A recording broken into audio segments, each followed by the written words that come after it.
Good morning friends. இன்றைக்கி நம்ம சட்டுன்னு செய்கிற மாதிரி ஒரு சால மீன் குழம்பு ரெடி பண்ணிடலாம். இது எப்படி செய்கிறது அப்படின்னு பார்க்கலாம். ஃபஸ்ட்டு இதுக்கு தேவையான ஆயில் ஊற்றிடலாம். நெக்ஸ்ட் வந்து கடுகு ஆட் பண்ணிடலாம். அடுத்து வெந்தயம் நல்லா பொரியட்டும். இது கருவேப்பிலை ஆட் பண்ணிடலாம். அடுத்து மிளகாய் ஆட் பண்ணிடலாம். நெக்ஸ்ட்டு பொடி வெங்காயம் நான் ஒரு சுற்று மிக்சியில் அரைச்சி வச்சுருக்கேன், அதை ஆட் பண்ணிடலாம்.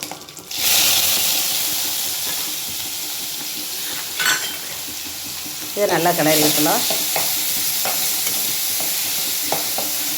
மீன் குழம்பு உங்களுக்கு உடனே ரெடி பண்ணணும் அப்படின்னா இந்த மாதிரி சட்டுன்னு செஞ்சிடலாம். ஈஸியாகவும் இருக்கும், ஃபாஸ்ட்டாகவும் செஞ்சிடலாம். நெக்ஸ்ட்டு தக்காளி 2 தக்காளி அடித்து வச்சுருக்கேன், அதையும் ஊற்றிடலாம். கிளறி விட்டுருங்க. நல்லா வதங்கணும், ஏன்னா நம்ம பச்சையாக தான் சேர்த்துருக்கோம் வெங்காயம் தக்காளி, அதனால் நல்லா வதக்கி விட்டுருங்க. வெங்காயம் தக்காளி நல்லா வதங்கட்டும்.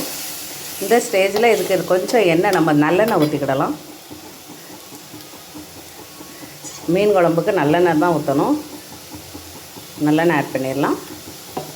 நல்லெண்ணெய் ஆட் பண்ணி நல்லா வதக்கி விட்டுருங்க. வதங்கினதுக்கு அப்புறமா இதுக்கு வந்து மஞ்சத்தூள் எடுத்து வச்சுருக்கேன். அடுத்து வந்து குழம்பு மிளகாய்த்தூள், அடுத்து வந்து தனி மிளகாய்த்தூள், 3மே எடுத்து வச்சுருக்கேன். இதை அப்படியே இந்த மசாலா கூட நம்ம ஆட் பண்ணிடலாம். வெங்காயம் தக்காளி கூட ஆட் பண்ணிடலாம். ஆட் பண்ணி நல்லா வதக்கிடுங்க. இப்போ இந்த மசாலாவுக்கு தேவையான புளியை ஆட் பண்ணிடலாம். புளி கரைச்சி வச்சுருக்கேன். ஒரு லெமன் சைஸ் புளி, பெரிய லெமன் சைஸ் அளவுக்கு புளியை கரைச்சி வச்சுருக்கேன். இதை நம்ம கலந்து விட்டுறலாம். இதுக்கப்புறமா கொஞ்சம் தேவையான அளவு தண்ணி சேர்த்துடலாம். நம்ம தேவையான அளவு தண்ணி சேர்த்துடலாம். இந்த குழம்பு நல்லா கொதிக்கட்டும். நல்லா கொதிக்கட்டும். அப்புறமா மீனை எப்படி ஆட் பண்ணலான்னு சொல்லித்தரேன். பாருங்கள், நல்லா குழம்பு கொதி வந்துக்கிட்டு இருக்குது. இந்த ஸ்டேஜில் நம்ம வந்து அரைச்சி வச்ச தேங்காய் விழுது கொஞ்சமாக அரைச்சி வச்சுருக்கேன், இதை ஆட் பண்ணிடலாம். தேங்காய் வந்து ஆப்ஷனல் தான், நம்ம வேணும்னா சேர்க்கலாம், இல்லைன்னா அப்படியே விட்டுடலாம். தேங்காய் சேர்த்து நல்லா கலந்து விட்டாச்சு. இப்போ பாருங்கள், இது நல்லா கொதி வரட்டும். கொதித்ததுக்கப்புறமா நம்ம மீனை போட்டு இறக்கிடலாம். குழம்பு நல்லா கொதி வந்துருச்சு. இந்த ஸ்டேஜில் நம்ம மீனை வந்து மசால் பொடி போட்டு பரட்டி வச்சுருக்கேன், இதை ஆட் பண்ணிடலாம். பாருங்கள், இதை அப்படியே போட்டுடலாம்.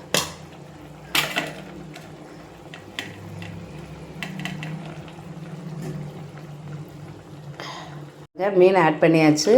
இப்போ பாருங்கள், இப்போ கலந்து விடக்கூடாது, அப்படியே விட்டுறணும். மீன் வேகட்டும். ஃபஸ்ட்டு நல்லா வேகட்டும். வெந்ததுக்கப்புறம் எப்படி இருக்குன்னு பார்க்கலாம். மீன் குழம்பு ஓப்பன் பண்ணி பார்க்கலாம்.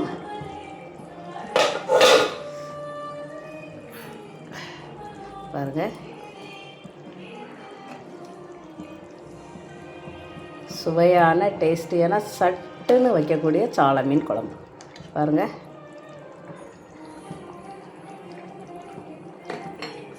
நல்லா இந்த எண்ணெய் பிரிஞ்சு வரணும். ஓரத்தில் வந்து எண்ணெய் பிரிஞ்சு வரணும். அது வரைக்கும் நான் கொஞ்சம் கொதிக்கட்டும். பார்த்திங்களா, அந்த எண்ணெய் வந்து அப்படியே ஓரமாக சைடில் பிரிஞ்சு வந்திருக்கு பாருங்கள். இந்த மாதிரி எண்ணெய் பிரிஞ்சு வர்ற ஸ்டேஜில் நம்ம ஆஃப் பண்ணிடலாம். குழம்பு ஆஃப் பண்ணுறதுக்கு முன்னாடி 2 கருவேப்பிலை இலை தூவி நம்ம இறக்கிடலாம். இப்போ பாருங்கள்,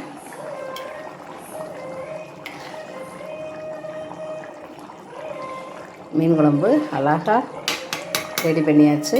5 நிமிஷத்தில். இதேமாதிரி நீங்களும் செஞ்சு பாருங்கள். கமெண்ட் பண்ணுங்கள், ஷேர் பண்ணுங்கள், சப்ஸ்கிரைப் பண்ணுங்கள். என்னோடய வீடியோ உங்களுக்கு பிடிச்சிருந்தால் லைக் பண்ணுங்கள். Good afternoon friends. இன்றைக்கி நம்ம வீட்டில் சுவையான